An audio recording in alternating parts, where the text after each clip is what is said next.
হয়, আজি আমি অসম সান্তালী সাহিত্য সভা চিৰাং জিলা কমিটি আৰু সাঁওতালী ভাষা শিক্ষক সন্থা যৌথভাৱে এই প্ৰেছ মিটৰ যোগেদি অসম চৰকাৰৰ ওচৰত আমাৰ দাবীসমূহ জনাবলৈ কাৰণে আমি এই প্ৰেছ মিটখন আয়োজন কৰিছোঁ। যিহেতু অসমত বসবাস কৰি থকা সাঁওতালী জনগোষ্ঠীসকলে সাঁওতালী জনগোষ্ঠীক ৰক্ষণাবেক্ষণ দিয়াৰ লগতে কলা সংস্কৃতি ভাষা জীয়াই ৰখাৰ ক্ষেত্ৰত সাঁওতালী সাহিত্য সভাৰ যথেষ্ট বৰঙণি আছে, অৱদান আছে। কিন্তু অতিকৈ দুখ আৰু পৰিতাপৰ বিষয়, যোৱা 2 বছৰৰ পৰা অসমৰ মাননীয় মুখ্যমন্ত্ৰী আৰু শিক্ষামন্ত্ৰী মহোদয়ে অসমত বসবাস কৰি থকা সাঁওতালী জনগোষ্ঠীসকলক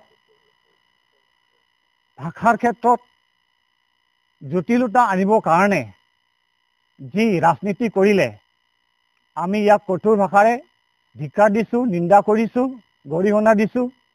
কাৰণ সুদীৰ্ঘকাল অসমৰ সাঁওতালী সাহিত্য সভাই বিভিন্ন স্কুলত সাঁওতালী ভাষাৰে ৰোমান সাদৃশ্য লিপিৰে সাঁওতালী ল'ৰা ছোৱালীবিলাকক শিক্ষাৰ ব্যৱস্থা কৰি আহিছে।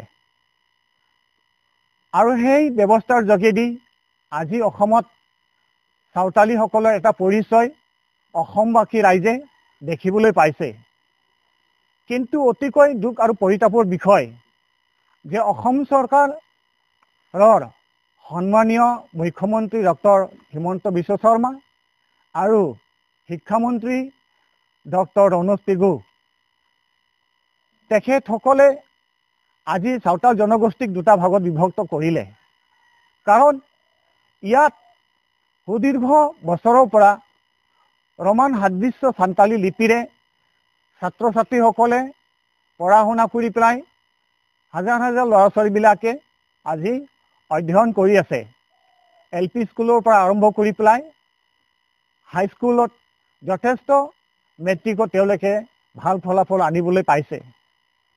কিন্তু ইমান ধুনীয়াকৈ এটা ৰোমান সাদৃশ্য সাঁওতালী লিপিৰ যোগেদি সাঁওতাল জনগোষ্ঠীক শিক্ষা দীক্ষাৰ ক্ষেত্ৰত আগুৱাই যোৱাত অসম চৰকাৰে হঠাৎ উৰিষ্যাৰ যি নেকি অলচিকি লিপি কি কাৰণত অসমত আনি পেলাই কেবিনেটত সিদ্ধান্ত কৰিলে। ইয়াত আমি অসম চৰকাৰক প্ৰশ্ন কৰিছোঁ। কাৰণ অসম চৰকাৰে জানে অসমত বসবাস কৰি থকা সাঁওতালসকলে সাঁওতালী সাহিত্য সভাই সাঁওতালী জনগোষ্ঠীক শিক্ষাৰ ক্ষেত্ৰত আগুৱাই লৈ যাবৰ কাৰণে যি লিপিৰ ব্যৱস্থাৰে সাঁওতালী লিপিৰ ব্যৱস্থাৰে আজি শিক্ষা প্ৰদান কৰি আহিছে, সেইটো চলি থকাৰ পিছতো কি কাৰণত অসম চৰকাৰে অলচিকি লিপি আনিব লগা হ'ল। আমি অতিকৈ দুখ পাইছোঁ আৰু ইয়াক গৰিহণা দিছোঁ। আমি যোৱা 2টা বছৰৰ পৰা অসম চৰকাৰৰ লগত সাহিত্য সভাই আমাৰ দাবীসমূহ উত্থাপন কৰাৰ পিছতো অসম চৰকাৰৰ মাননীয় শিক্ষামন্ত্ৰী আৰু মুখ্যমন্ত্ৰী মহোদয়ে যোৱা 22 আগষ্ট তাৰিখে ওদালগুৰিৰ তিলখামাঝি LP স্কুলত যি অলচিকিৰ লিপিৰে পাঠ্যপুথি উন্মোচন কৰিলে। আমি অতিকৈ দুখ প্ৰকাশ কৰিছোঁ আৰু ধিক্কাৰ দিছোঁ।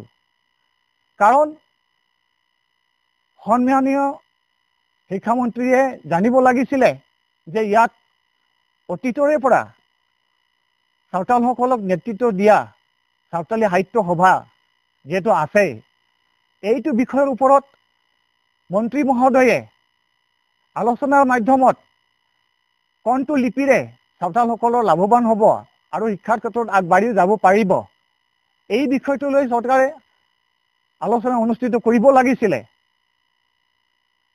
কিন্তু অতিতাপৰ বিষয় যে চৰকাৰে সাঁওতালী সাহিত্য সভাৰ লগত আলোচনা নকৰাকৈ সেই পুথি উন্মোচন কৰিলে আমি এইটো দুখ প্ৰকাশ কৰি আমি চৰকাৰক ধিক্কাৰ দিছোঁ। লগতে আমাৰ যি দাবী, ইয়াত 350 জন শিক্ষক শিক্ষয়িত্ৰীয়ে LP স্কুল, ME স্কুল আৰু হাইস্কুলসমূহত পাঠদান দি আহিছে আৰু আছে। সেই শিক্ষকসকলক চৰকাৰীভাৱে নিযুক্তি প্ৰদানৰ ক্ষেত্ৰত আমি দাবী জনাইছোঁ। আৰু চলি থকা যি আমাৰ ৰমান হাদৃশ্য সান্তালী লিপি বাহাল ৰাখিবৰ কাৰণে আমি অসম চৰকাৰৰ ওচৰত দাবী জনাইছোঁ।